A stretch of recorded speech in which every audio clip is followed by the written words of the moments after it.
Steve Athey. I'm proprietor, owner, operator of Skinny's Records since January 1st, 1987. My name's Adam. My last name's Gecking if you need it. I own and run Volume CDs. I've been running the place for about 2 years. My name's Josh. I'm the owner of Relative Theory Records, and we've been in business since January 1, 2004. Mommy, 1, 2, 3, 4. Sing all like the kids you are made to me. There was a couple stores that were trying to offer some sort of alternative or different place, selling other than mainstream things. But normally what we'd have to do is like travel to DC or to Richmond, places like that, in order to get the stuff we really wanted. I just kind of got sick of working for somebody else. It was kind of like someone around here needed to step it up. I almost bought a record store in Cleveland, because that's where I'm from, and then that didn't pan out properly, so I just bought the one here and moved to Virginia Beach. Do a little bit more cooler things like they did in the 80s, like in stores and whatnot, and there wasn't anything I had going around. The opportunity came along, made me an offer I couldn't refuse,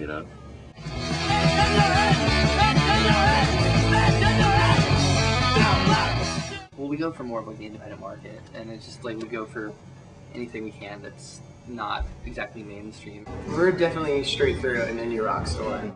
Following trends has been a complete, waste of time. We kind of make the trends, like what we want to sell, and it's something that we kind of introduce because we're like, holy shit, this artist needs to have some spotlight on it.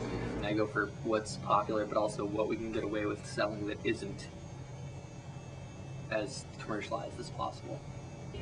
I have gone out of my way not to adhere to flavor of the month, and will never do so.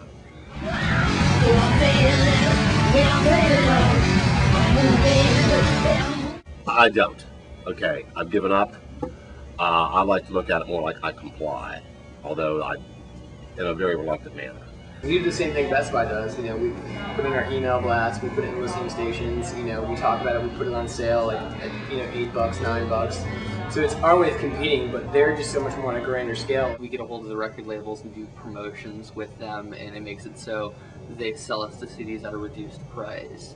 And it's like for Best Buys and like those kind of places, they don't do that at all. They just take it at whatever they pay for it and don't give a fuck. Fortunately, the majority of the music that I've always sold is of no interest to places like that. The way that they do it is it just takes music and turns it into like a commercialized product as opposed to something that people are actually passionate or care about. Yeah, it's impossible to compete with places like that. Yeah, they've attracted, a very large sector of the masses. They're doing so and they're losing money doing it. I think people, why they shop with us is usually because they're down here and there's not a Best Buy. I would like to think it's because these people understand what an independent business is, but I don't think that's the case. CDs are not a loss leader for me. They're like, primary inventory and a source of income.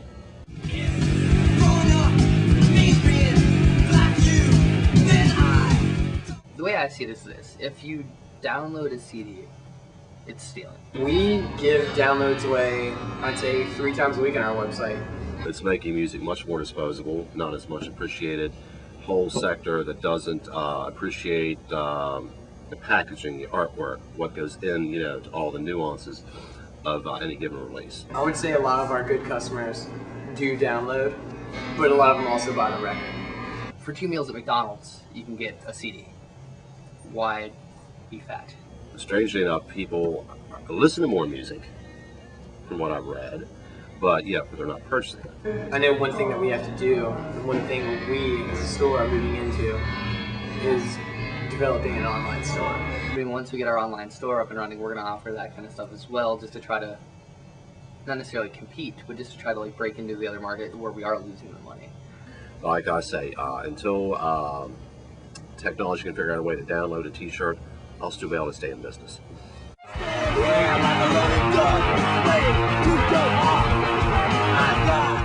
Why we opened the store is, like I said, to really make a cultural at the center.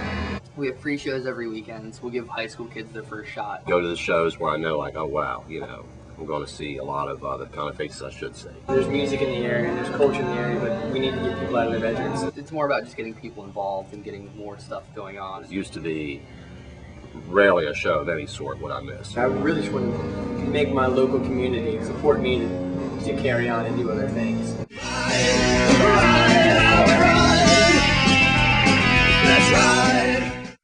there's very few of us left, and within a year or two, there'll be even fewer. We all can make it. I mean, we all do our own thing, but it's just like constantly reminding people, like, there are independent businesses and record stores in the area. Like, it's all community based. It's like if the community and people actually think it's worth it for the store to stay, then they'll keep supporting it. I plan to be one of those that's going to be around. We wanted to come up with like a flyer, like just a regular postcard size flyer, and on the front it's all black, and then the white letters said where have all the record stores gone. I mean, you can get the new.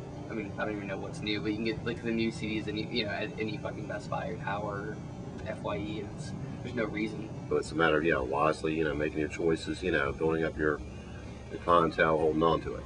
It's gonna suck when one of those stores close down,